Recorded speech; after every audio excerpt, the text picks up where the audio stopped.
வணக்கம். நீங்க கேட்டுக்கிட்டு இருக்கிறது ஒரு சிறப்பு அலசல். ஆமாங்க. இன்னைக்கு நாம நிக் ப்ரூ எழுதிய பவர் மேனிஃபெஸ்டிங், அதாவது பவர் மேனிஃபெஸ்டிங் புத்தகத்தோட ஆழத்துக்கு போக போறோம். ரொம்ப முக்கியமான புத்தகம் இது. ஆமா, இந்த புத்தகம் நாம நினைக்கிற மாதிரி வெறும் ஆசைகளை நிறைவேற்ற தந்திரங்களை பத்தி மட்டும் பேசல. கரெக்ட். அதுக்கு மேல வாழ்க்கைய ஒரு போராட்டமா பாக்குற பார்வையிலிருந்து மாறி, எப்படி சொல்றது, இலகுவா சந்தோஷமா பிரபஞ்சத்தோட இயைந்து வாழ்றது எப்படிங்கிற ஒரு முழுமையான புதிய அணுகுமுறைய, ஒரு நியூ பாரடைமை கத்துக் கொடுக்குது. ஆமாம். ஆசிரியர் தன் சொந்த அனுபவத்தையே இதுக்கு ஒரு பெரிய உதாரணமா சொல்றார். ஓ, அப்படியா? ஆமாம். எப்படி அவர் ஒரு சாதாரண கியூபிக்கல் வாழ்க்கை, அந்த ஆபீஸ் வேலையிலிருந்து நிதி சுதந்திரம், அப்புறம் அவருக்கு பிடிச்ச உறவு, கடற்கரை வீடுன்னு ஒரு கனவு வாழ்க்கைக்கு மாறினார்னு ரொம்ப தெளிவா சொல்றார். கேட்கவே ஆச்சரியமா இருக்கு. இது ஏதோ மாயாஜாலம் இல்ல, சில அடிப்படை விதிகளை புரிஞ்சுக்கிட்டு நம்ம உள்ள ஆற்றலை சரியா பயன்படுத்துறதான் விஷயம்னு சொல்றாரு. நாம எப்பவும் முயற்சி கஷ்டம்னு நினைக்கிற பாதையை விட்டுட்டு வாழ்க்கைய எப்படி ஒரு அழகான நடனமா மாத்தலாம் தான் இந்த அலசல்ல பார்க்க போறோம். அருமை. அப்போ இந்த அலசலோட நோக்கம் இந்த புத்தகத்தோட சாரத்தை உங்களுக்கு எளிமையா புரிய வைக்கிறது இல்லையா? நிச்சயமா. நீங்க எப்படி உங்க வாழ்க்கையில இந்த கருத்துக்களை பயன்படுத்தி ஒரு பெரிய மாற்றத்தை உருவாக்கலாம்னு பார்க்கலாம். சரி, முதல் அடியை எடுத்து வைப்போம். இந்த புத்தகத்தோட அஸ்திவாரம்னே சொல்லலாம். ஒத்துசைவு, அலைன்மெண்ட், அப்புறம் அதிர்வு, வைப்ரேஷன். இது என்னன்னு கொஞ்சம் விளக்க முடியுமா? நிச்சயமா. ஒத்துசைவு, அதாவது அலைன்மெண்ட், இதுதான் எல்லாத்துக்கும் அடிப்படை. ஆசிரியர் இத வெற்றிக்கான ரகசிய சாஸ்னே சொல்றாரு. ரகசிய சாஸா? ஆமா, சிரிக்கிறார். இது நமக்கும் நம்ம உள்ளுணர்வுக்கும் இல்லைன்னா பிரபஞ்சத்தோட அந்த பேரறிவுக்கும் நம்ம உயர் சத்தன் கூட சொல்லலாம், அதுக்கும் இருக்கிற இணைப்பு. ஓ, அந்த கனெக்ஷன். அதேதான். இந்த இணைப்பு துண்டிக்கப்பட்ட நாம இன்டர்நெட் இல்லாத ஸ்மார்ட் போன் மாதிரி தான். சக்தி இருக்கும், ஆனா பிரயோஜனம் இல்லை. ஒத்திசைவுல இருக்கும்போது தான் நமக்கு தெளிவு கிடைக்கும், உள்ளுணர்வுகள் வேலை செய்யும், சரியான பாதைகளெல்லாம் தானா புலப்படும். அப்போ இந்த ஒத்திசைவை அடையறதுக்கு நாம என்ன செய்யணும்? சும்மா உட்கார்ந்திருந்தா போதுமா? இல்லவே இல்ல. ஆசிரியர் ரொம்ப சிம்பிளா சொல்றார். முக்கிய வழி நல்லா உணர்வது, ஃபீலிங் குட். நல்லா ஃபீல் பண்றதா? ஆமா. நம்ம உணர்ச்சிகள் தான் நம்ம ஒத்திசைவோட அளவுகோல். நாம சந்தோஷமா, நிம்மதியா, ஆர்வமா உணரும்போது நாம ஒத்திசைவுல இருக்கோம்னு அர்த்தம். ஓஹோ. அதே சமயம் கவலையா, பயமா, கோபமா உணர்ந்தா அந்த இணைப்புல ஏதோ பிரச்சனை இருக்குன்னு அர்த்தம். இதுக்கு அந்த கிறிஸோட கதையும் ஒரு நல்ல உதாரணம் இல்லையா? அந்த கேம் ஷோ அனுபவம். அதேதான். சூப்பரா சொன்னீங்க. கிறிஸ் நாள் கேம் ஷோக்கு போகும்போது பயங்கர பதட்டத்தோட போறாரு. ஜெயிக்கணும் ஜெயிக்கணும்னு ஒரே அழுத்தம். ஆமா ஆமா. தோத்துடுறார். அடுத்த நாள் அவரோட காதலி சொல்றாங்க, ஏய் சும்மா ஜாலியா விளையாடுப்பா, பணத்தையெல்லாம் மறந்துடு அப்படின்னு. அவரும் அப்படியே மனசை மாத்திக்கிட்டு விளையாட்டுத்தனமா சந்தோஷமா விளையாடுறார். என்ன ஆச்சரியம்னா அன்னைக்கு $50,000 ஜெயிக்கிறார். வாவ். இதுதான் அந்த புதிய அணுகுமுறை. அழுத்தத்தை விட்டுட்டு நல்ல உணர்வுல இருக்கிறது எவ்வளவு முக்கியம்னு இது காட்டுது. ஆசிரியர் சொல்ற அந்த எஃபிட் ஹாப்பி விளையாட்டு மாதிரி. எஃபிட் ஹாப்பி அது என்ன? அதாவது சூழ்நிலை எப்படி இருந்தாலும் சரி, நான் சந்தோஷமா இருக்க முடிவு பண்றேன் அப்படிங்கிற மாதிரி. சின்ன சின்ன விஷயங்கள்ல சந்தோஷத்தை கண்டுபிடிக்கிறது, நம்ம உணர்ச்சிகளை நாமளே கட்டுப்படுத்துறது. நம்ம உணர்வு நிலைய கவனிக்கிறது ரொம்ப முக்கியம். அதுதான் முதல் படி. அடுத்ததா அதிர்வு, வைப்ரேஷன் பத்தி சொன்னீங்க. அது எப்படி வேலை செய்யுது? இத புரிஞ்சுக்க ஒரு AM FM ரேடியோவை கற்பனை பண்ணிக்கோங்க. சரி. ஒவ்வொரு ஸ்டேஷனும் ஒரு குறிப்பிட்ட அதிர்வெண்ல, அதாவது ஃப்ரீக்வன்சியில ஒலிபரப்பாகுது. நம்ம எந்த ஸ்டேஷனுக்கு டியூன் பண்றோமோ அந்த பாட்டை கேட்கிறோம். கரெக்டா? ஆமா. அதே மாதிரி நம்ம ஒவ்வொருத்தரும் ஒரு குறிப்பிட்ட மனநிலை, நம்பிக்கை, உணர்வு நிலையில இயங்கிட்டு இருக்கோம். அதுதான் நம்ம அதிர்வு. அப்போ நம்ம வாழ்க்கையில நடக்கிற நல்லது கெட்டதுக்கெல்லாம் இந்த அதிர்வு ஒரு காரணமா இருக்குமா? ஒரு வகையில ஆமா. நம்ம ஈர்ப்பு புள்ளின்னு ஒன்னு இருக்கு, அட்ராக்ஷன் பாயிண்ட். ஈர்ப்பு புள்ளி? ஆமா. அதாவது நம்ம ஆழ்மன நம்பிக்கைகள், நம்ம அதிகமா கவனம் செலுத்துற விஷயங்கள், இதுதான் நம்ம அதிர்வை நிர்ணயிக்குது. நம்ம எதை ஆழமா நம்புறோமோ, எதை பத்தி திரும்ப திரும்ப நினைக்கிறோமோ அதுக்கேத்த மாதிரி அனுபவங்களை தான் நம்ம ஈர்க்கிறோம். உதாரணமா? இப்போ பணம் பத்தல நினைச்சுக்கிட்டே இருந்தா அந்த பற்றாக்குறை அனுபவங்கள் தான் அதிகமா வரும். ஆனா எல்லாம் நிறைவா இருக்கு, எனக்கு தேவையானது கிடைக்குதுன்னு உணர்ந்தா அந்த நிறைவான அனுபவங்கள் வரும். இது வெறும் பாசிட்டிவ் திங்கிங் மட்டும் இல்ல, அதுக்கும் ஆழமானது. நம்ம ஆழமான நம்பிக்கைகளை மாற்றுவது பற்றியது. இது கேட்கவே ரொம்ப சக்தி வாய்ந்ததா இருக்கு. ஆனா நடைமுறையில பல சமயம் நாம எதிர்மறை உணர்ச்சிகள்ல, நெகட்டிவ் எமோஷன்ஸ்ல மாட்டிக்கிறோமே, அதை எப்படி சரி செய்யறது? இதுதான் அடுத்த பகுதிக்கு நம்மளை கூட்டிட்டு போகுதுன்னு நினைக்கிறேன். உணர்ச்சிகளும் கண்ணோட்டங்களும், பெர்ஸ்பெக்டிவ்ஸ். கரெக்ட். ஆசிரியர் எதிர்மறை உணர்ச்சிகளை நம்மள பின்னுக்கு இழுக்கிற நங்கூரங்கள் மாதிரி சொல்றாரு. நங்கூரங்களா? ஆமா. கோவம், பயம், கவலை இதெல்லாம் நம்மள ஒத்திசைவிலிருந்து விலக்கி நம்ம அதிர்வை குறைச்சிடும். இது பெரும்பாலும் நம்ம கடந்த கால அனுபவங்களோட தொடர்புள்ளது. இத உணர்ச்சி சுமைன்னு சொல்லலாம். Emotional baggage. ஓ, அந்த பழைய நினைவுகள் காயங்கள் மாதிரி. அதேதான். தீர்க்கப்படாத பழைய காயங்கள், தப்பான நம்பிக்கைகள் இதெல்லாம் நம்ம அறியாமலே ஒரு பின்னணி இரைச்சல் மாதிரி நம்மள பாதிச்சுக்கிட்டே இருக்கும். அந்த நங்கூரங்களை எப்படி அகற்றுறது? கோபமா இருக்கும்போது நான் கோவப்படக்கூடாதுன்னு சொல்றது வேலைக்காகாதே. நிச்சயமா ஆகாது. உணர்ச்சியை எதிர்த்து போராடக்கூடாது. அது இன்னும் வலுவாகும். அதுக்கு பதிலா அந்த உணர்ச்சிக்கு காரணமான ஆழமான நம்பிக்கைய, அதாவது கண்ணோட்டத்தை கண்டுபிடிக்கணும். கண்ணோட்டமா? ஆமா. ஒரு சூழ்நிலையால நமக்கு கோபம் வருதுன்னா அந்த சூழ்நிலை தானா கோபத்தை உண்டாக்கல. நாம அந்த சூழ்நிலையை எப்படி பார்க்கறோம், அதுக்கு என்ன அர்த்தம் கொடுக்கறோங்கிறது தான் முக்கியம். சூழ்நிலைகளுக்கு இயல்பாவே அர்த்தம் கிடையாது. நாம தான் அர்த்தம் கொடுக்கறோம். இதுக்கு அந்த சாரா கதை நல்ல உதாரணம்னு நினைக்கிறேன். அந்த பரீட்சையில தோத்து போனது. கரெக்ட்.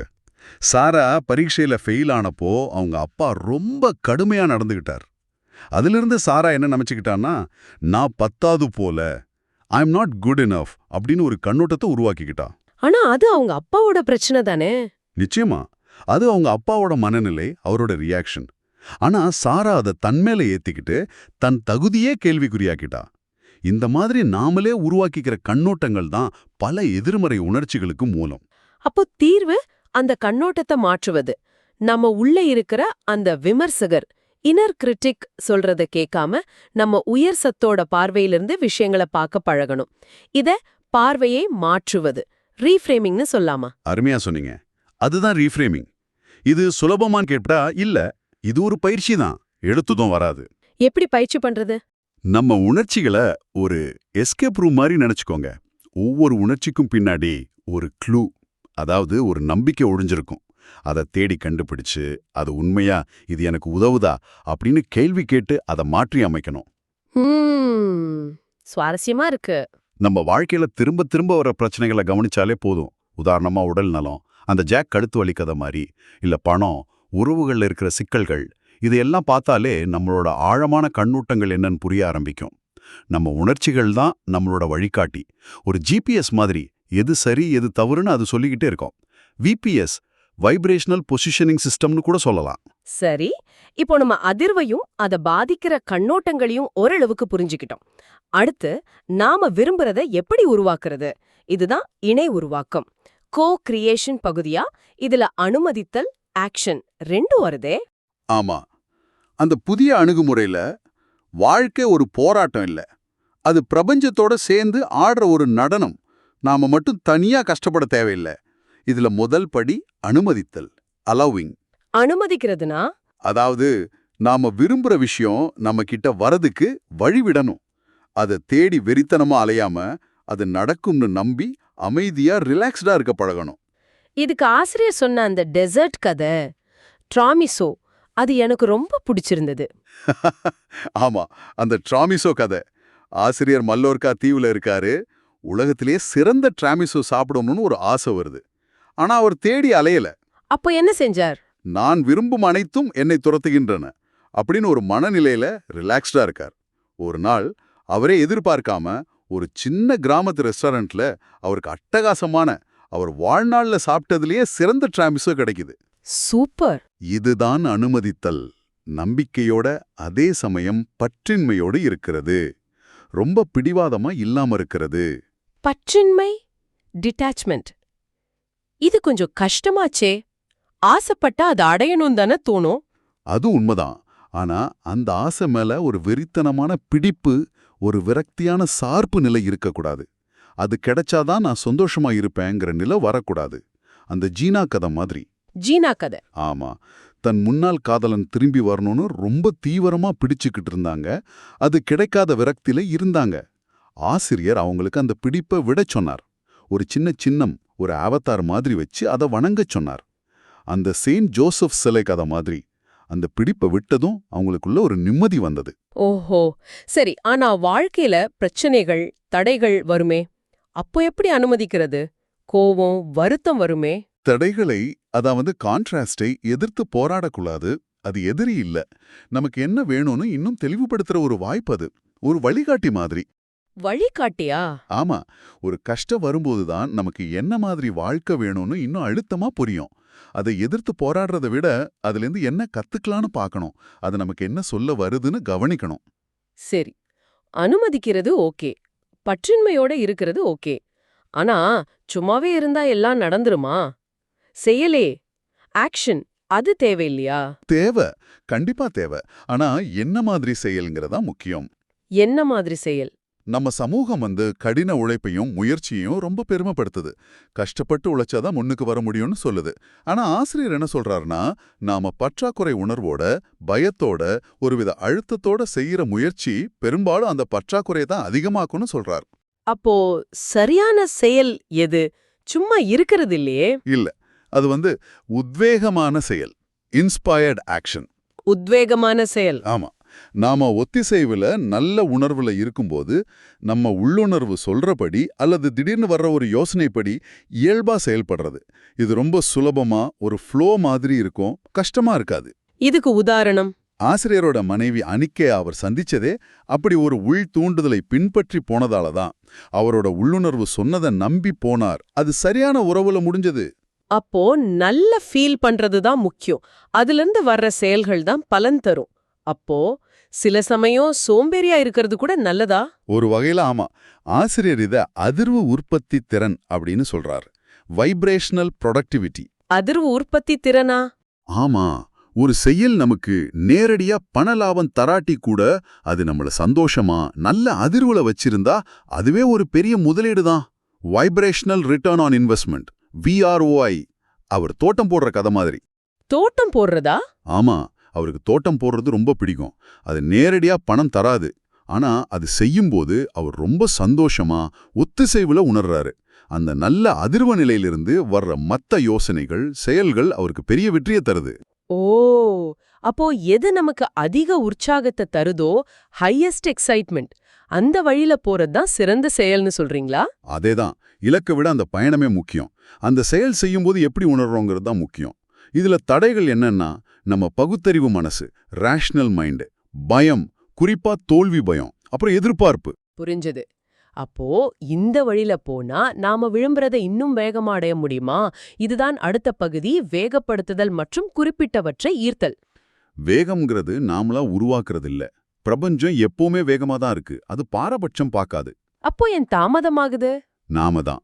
நம்ம எதிர்மறை உணர்ச்சிகள், பொறுமையின்மை, சந்தேகம், விரக்தி, அப்புறம் அந்த தேவையில்லாத முயற்சி, இந்த மாதிரி விஷயங்களால பிரேக் போட்டுக்கிட்டே இருக்கோம். அந்த பிரேக்குகளை காலிலிருந்து எடுத்தாலே போதும், எல்லாம் வேகமா நடக்கும். பிரேக்குகளை எடுக்கிறது சரி. வேகத்தை இன்னும் அதிகரிக்க வேற என்ன செய்யலாம்? 2 விஷயம் முக்கியம்னு சொல்றார் ஆசிரியர். ஒன்னு துல்லியம், பிரிசிஷன். அதாவது என்ன வேணும்னு தெளிவா விவரமா இருக்கிறது. சும்மா பணம் வேணும்னு இல்லாம எவ்வளவு, எதுக்கு அப்படிங்கிற மாதிரி. இன்னொன்னு தீவிரம், இன்டென்சிட்டி.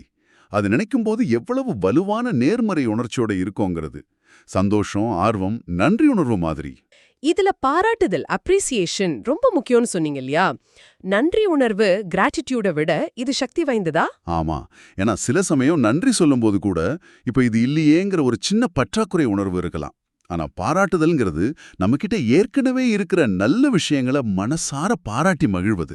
அதுல பற்றாக்குறைக்கு இடமில்ல. இது தினசரி பழக்கமாக்கணும். ஜேர்னல் எழுதலாம், இல்ல ஒவ்வொரு நாளின் பகுதிகளை பாராட்டலாம். சரி, சில குறிப்பிட்ட பகுதிகள் பத்தி பேசுவோமா? உதாரணமா உறவுகள். இதுல இந்த விதிகள் எப்படி பொருந்தும்? உறவுகள் நம்ம அதிர்வுகளோட கண்ணாடி மாதிரி. நாம எப்படி உணர்றோமோ அதுக்கேத்த மாதிரி ஆட்களை தான் இருப்போம். அந்த லாரா கதை ஞாபகம் இருக்கா? ஆமா, 3 மாசத்துக்கு மேல எந்த உறவும் நீடிக்கலன்னு சொன்னீங்களே. காரணம், பொருள்ல உள்ள ஒரு வேணுங்கிற ஆசையும் அதே சமயம் திரும்பவும் காயப்பட்டுடுவோமோங்கிற பயமும் மாறி மாறி இருந்தது. இதுக்கு பேரு ஸ்பிளிட் எனர்ஜி, பிளவுபட்ட ஆற்றல். அப்போ என்ன செய்யணும்? மத்தவங்கள மாத்துறதை விட நம்மள நாம முழுசா ஏத்துக்கிட்டு நம்மள நேசிக்கிறது தான் முக்கியம். ஆசிரியர் சொல்ற மாதிரி டேட் யோர் செல்ஃப். நம்ம தகுதியை உணர்றது, நம்ம அதிர்வு மாறும்போது நம்ம ஈர்க்கிற மனிதர்களும் மாறுவாங்க. ஈர்ப்பின் முன்மாதிரிகள், ஆர்கைடைப்ஸ் ஆஃப் அட்ராக்ஷன் பத்தியும் பேசுறார். முன்னாள் காதலரை ஈர்க்க முடியுமா? அந்த டாம் கதை. அது ஒரு சிக்கலான விஷயம். பீட்சா ஒப்புமை சொல்வார் ஆசிரியர். நீங்க ஒரு குறிப்பிட்ட பீட்சாவை ரொம்ப விரும்புறீங்க, ஆனா அது கிடைக்கலன்னா உலகத்துல வேற நல்ல பீட்சாவே இல்லையா? அந்த ஒரு நபர் மேல உள்ள பிடிப்பை விட்டுட்டு நீங்க விரும்புற உறவின் உணர்வை நோக்கி நகர்ந்தா அதுக்கு பொருத்தமான நபர் வருவார். அது பழைய நபரா இருக்கலாம், இல்ல புதிய இன்னும் சிறந்த நபரா இருக்கலாம். சரி, பண விஷயத்திலயும் இதேதானா? பணத்தை விட அதிர்வு முக்கியமா? நிச்சயமா. ஆசிரியர் கார் வாங்கின கதை இதுக்கு நல்ல உதாரணம். ரொம்ப அரிதான கார், 6 மாசம் ஆகும்னு டீலர் சொல்றாரு. ஆனா இவர் பொறுமையா நம்பிக்கையோட அந்த காரு கிடைச்சா எப்படி இருக்கும்னு உணர்ந்து அதை அனுமதிச்சார். என்னாச்சு? 3 வாரத்துல காரும் கிடைச்சது. அதுக்கு தேவையான பணமும் அவர் எதிர்பார்க்காத வழியில வந்தது. பணத்தோட அதிர்வுங்கிறது வெறும் நோட்டுகள் இல்ல, அது சுதந்திரம், வாய்ப்பு, இலகுவான தன்மை. அப்போ கடன்ல இருந்தா? கடனை பத்தி கவலைப்பட்டுக்கிட்டே இருந்தா கடன் சூழ்நிலை தான் நீடிக்கும். அதுக்கு பதிலா செல்வத்தை நோக்கி, நிதி சுதந்திரத்தை நோக்கி நம்ம கவனத்தை திருப்பணும். அந்த சிக்கிக்கொண்டேங்கிற உணர்வுல வெளியே வரணும். கால்வின் கதை மாதிரி சாகச வீடியோகிராஃபர் ஆகணும்னு ஆசை, ஆனா பயம். அந்த பயத்தை தாண்டி அந்த ஆசையின் அதிர்வுக்கு அவர் மாறினப்போ வாய்ப்புகள் வந்தது. உடல்நலம் பத்தியும் இதே மாதிரி சொல்றாரு இல்லையா? இதுக்கு ஒரு சின்ன பொறுப்பு துறப்பு தேவை. மருத்துவ ஆலோசனைகளை கண்டிப்பா கேட்கணும். ஆமா, நிச்சயமா மருத்துவ ஆலோசனைக்கு இது மாற்றே கிடையாது. ஆனா ஆசிரியர் சொல்றது நம்ம உணர்ச்சி நிலைக்கும் உடல்நல பிரச்சனைகளுக்கும் சில சமயம் தொடர்பு இருக்கலான்னு. அந்த மெலனி கதை, அவங்களுக்கு இருந்த ஆட்டோ இம்யூன் பிரச்சனை, அவங்க சில உணர்ச்சி ரீதியான சிக்கல்களை சரி செஞ்ச பிறகு தானா சரியானதுன்னு சொல்றார். ஐபிஎஸ், தலைவலி, ஏன் மலட்டுத்தன்மைக்கு கூட உணர்ச்சி ரீதியான காரணங்கள் இருக்கலாம்னு சொல்றார். ஒவ்வொரு உடல் பாகத்துக்கும் சில உணர்ச்சிகளோட தொடர்பு இருக்கலான்னு. ரொம்ப ஆழமான விஷயங்கள். சரி, இதெல்லாம் கேட்க நல்லா இருக்கு.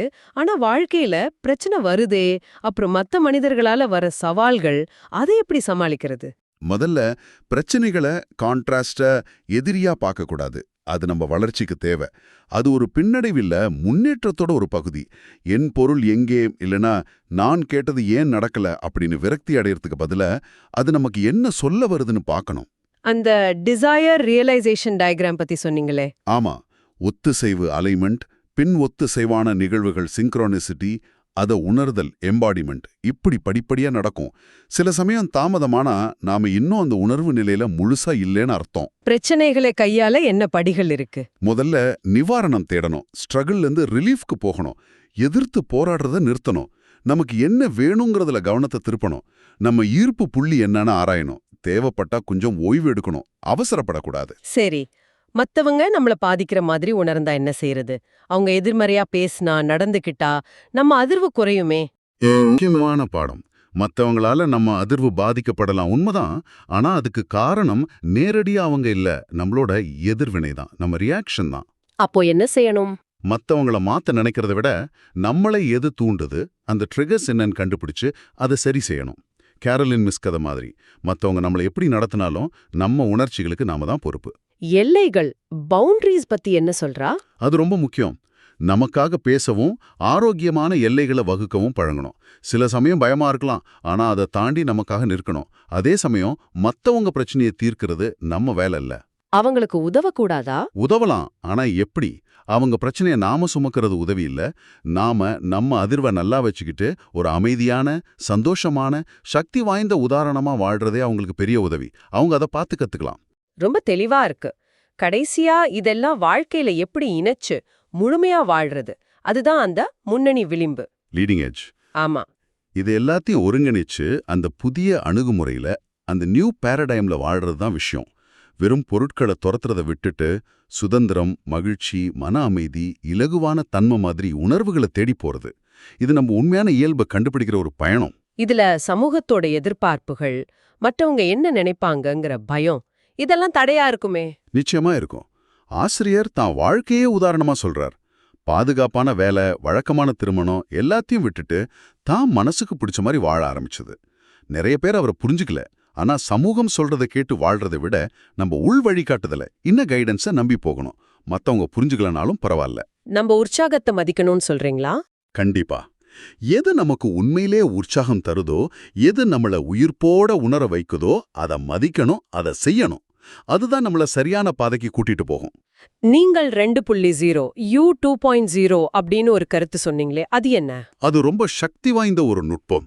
நீங்க எதிர்காலத்துல எப்படிப்பட்ட நபரா இருக்க விரும்புறீங்களோ அந்த நபரோட உணர்வு நிலையில, சிந்தனை முறையில, நம்பிக்கைகள்ல இப்பவே வாழ ஆரம்பிக்கிறது. அந்த ஆளா மாறிட்ட மாதிரி ஃபீல் பண்றது. இப்போவேவா? ஆமா, அந்த நபரா இருந்தா எப்படி சிந்திப்பீங்க, எப்படி உணர்வீங்க, எப்படி செயல்படுவீங்க, அப்படி இப்பவே வாழ முயற்சி பண்றது. இத நோக்கி வேலை செய்யறது கூட ஒரு குறிப்பிட்ட பலனை அடையணுங்கிற அழுத்தத்தோட இல்லாம அந்த வேலையை செய்யும்போது நல்லா உணரணுங்கிற நோக்கத்தோட செய்யணும். இது வெறும் நம்பிக்கை இல்ல, இது தேர்வு. Choose, don't just hope. அருமை. இந்த புத்தகம் உண்மையிலேயே வாழ்க்கைய பார்க்குற விதத்தையே மாத்துற மாதிரி இருக்கு. அப்போ இந்த முழு அலசனோட முக்கிய செய்தின்னு சுருக்கமா என்ன சொல்லலாம்? சக்தி வாய்ந்த உருவாக்கம், பவர் மேனிஃபெஸ்டிங்கிறது ஏதோ மந்திர வித்தை இல்ல. அது நம்ம உள் உலகத்தை, நம்ம ஒத்திசைவு, அதிர்வு, கண்ணோட்டங்கள், உணர்ச்சிகள் சரியா நிர்வகிக்கிறது பத்தினது. வாழ்க்கையை ஒரு போராட்டமா நினைக்காம பிரபஞ்சத்தோட ஒரு கூட்டு முயற்சியில இலகுவா, சந்தோஷமா ஒரு நடனம் மாதிரி வாழ்றது பத்தினது. முக்கியமான நினைவூட்டல். நீங்க நினைக்கிறத விட சக்தி வாய்ந்தவங்க. நீங்க எப்பவுமே போதுமானவங்க. நீங்க ஒரு போது உண்மையில சிக்கிக் கொள்வதில்லை. இந்த விதிகளை புரிஞ்சுகிட்டா நீங்க தான் உங்க வாழ்க்கையோட மாஸ்டர். இது ஒரு முடிவில்லாத பயணம் இல்லையா? இத அனுபவிச்சு வாழணும். சரி, கேட்டுக்கிட்டு இருக்கிற உங்களுக்கு ஒரு கடைசி சிந்தனை. இன்னைக்கு நீங்க கேட்டதுல இருந்து சின்னதா ஒரே ஒரு விஷயத்த, ஒரே ஒரு கருத்தை எப்படி உங்க வாழ்க்கையில உடனே பயன்படுத்தலாம்னு யோசிச்சு பாருங்க. இல்லனா சும்மா இந்த நிமிஷம் நீங்க எப்படி உணர்றீங்கன்னு ஒரு கணம் கவனிக்க முடியுமா? உங்க அதிர்வு எப்படி இருக்கு? இது உங்களுக்கான ஒரு தனிப்பட்ட ஆய்வு. இந்த ஆழமான அலசல்ல எங்களோட இணைஞ்சதுக்கு ரொம்ப நன்றி. இது உங்களுக்கு பயனுள்ளதா இருந்திருக்கும்னு நம்புறோம். நன்றி. நன்றி. மீண்டும் சந்திப்போம்.